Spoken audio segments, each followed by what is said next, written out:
All right, we're here for the evaluation and feedback, which is the second speech that you're giving during the initial part of entering Toastmasters. We're going to launch it.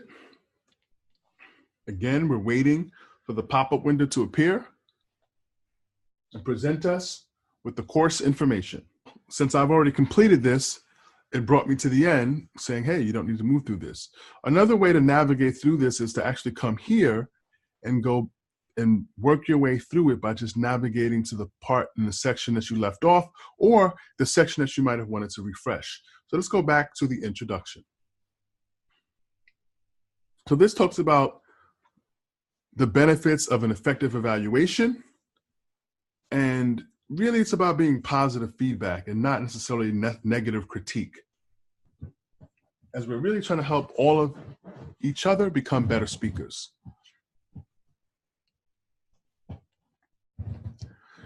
Members rely on each other's evaluations to develop their speaking skills. So that means you going and speaking is one half of the equation. Everyone else showing up and evaluating you helps you get better as the other half of the equation.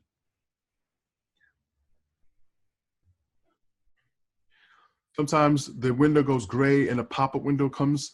This allows you to print the resources for the project. You can easily make that go away by clicking that arrow, that blue arrow, back up and back down to have it clear away so that you can then proceed through. The purpose of this project is to present a speech on a new topic, receive feedback, and apply the feedback to a second speech.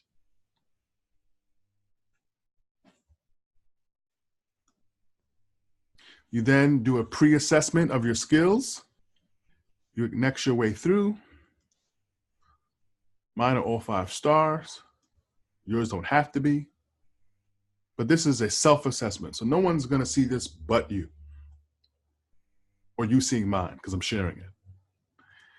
All right, competencies.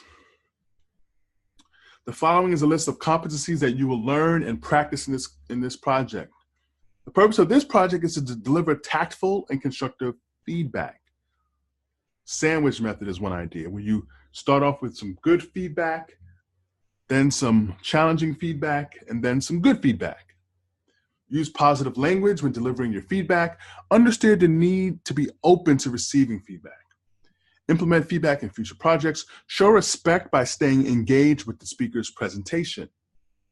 Accept feedback from the evaluators. This is something my mother used to tell me: hold your belly. When you're getting feedback from someone, it's not the time to interrupt and interject or add or put buts and ends. Just listen with an open heart. If it doesn't apply, let it fly. Something my mother always taught me. Acknowledge the importance of being open-minded. Then as you progress along, sometimes you want specific feedback on something you're particularly working on. Maybe you're working on your hand movements, or you're working on some gestures, and you want your evaluator before the speech. That's why it's important to come early to give them that feedback in terms of what you'd like them to look for. How to receive feedback. We talked about this briefly a moment ago. Just listen, look attentive, take notes if possible, and if you can, have a smile on your face, right? There's nothing personal. The whole goal is to help you become a better speaker. Here, whenever you see red, click and it'll bring you more options. Listen closely to the evaluator. Look directly at the evaluator as he or she gives an evaluation. Suspend all judgment or reaction. This is very crucial. Carefully consider each comment and suggestion for improvement. Evaluate your efforts yourself. This is why it's very important to record yourself. Seeing yourself is going to be the best feedback, because you're probably going to be your own worst critic. How to receive feedback. Use your time well. Be thoughtful. Be engaged. Be positive. Be open. How to use the feedback. Now, once you've received this feedback, you can apply it to what you've learned. You can try to add techniques the very next time you speak. You can practice those, obviously, at home. You can record yourself doing those. You decide the best way to implement what you've learned.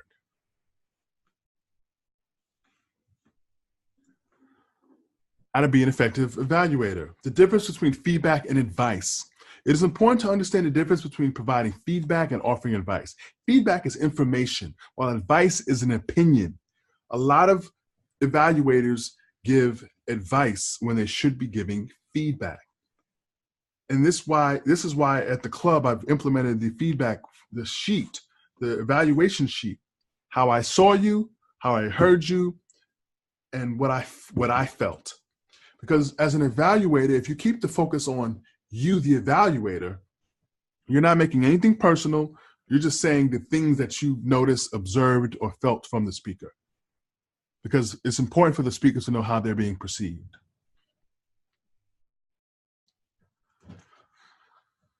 Again, here's the difference to if you want to give advice versus feedback.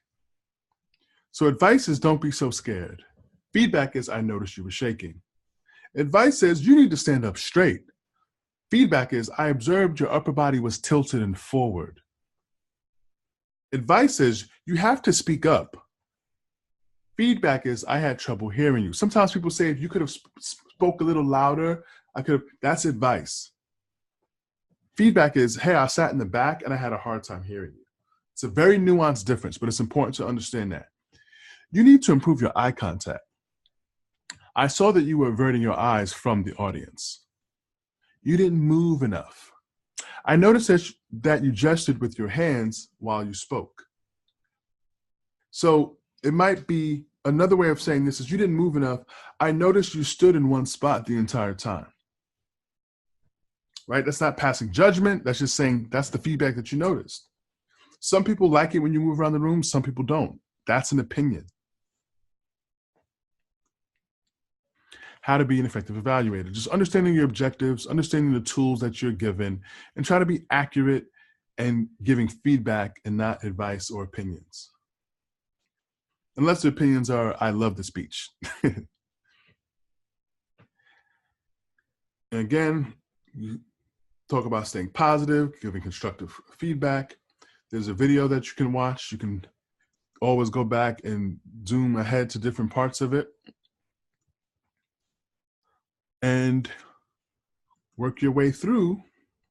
Here's a quick questions. Begin private evaluations by asking the speaker how he was able to read the audience, felt about the presentation, did compared to the other speakers, could have improved his performance. So let's see. Perhaps you could ask them how they felt about it. That's correct. Ask them how they felt about it. And so in terms of telling people, you know, those other questions, actually, let's go back for a second. When you begin your evaluation, you can incorporate the speaker. Hey, how did you feel about the presentation you just gave? You don't want to be comparing them to the others. You don't want to ask people what they could have done to improve, because that's why you're giving the evaluation, because they are not 100% aware of everything they might have done. And also asking someone how they're able to read the audience is a very subjective question.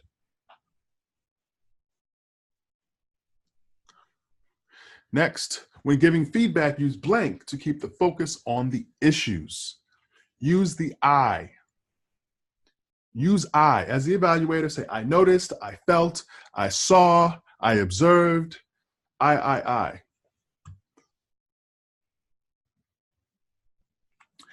And the last quiz question is, starting your evaluation by stating blank in an honest, respectful way.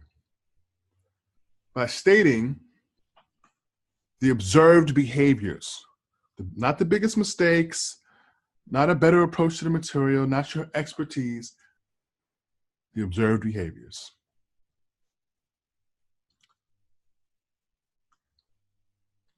And then here's a quick review of everything covered. The ability to print out a checklist, the ability to print out the evaluation resources for the first speech, second speech, and the evaluator, as well as print the project. And that completes the second lesson, which is the evaluation and feedback. And so now I'll stop the video right here. on the replay so that you can enter the last video of the basic mentoring session. And this is the researching and presenting.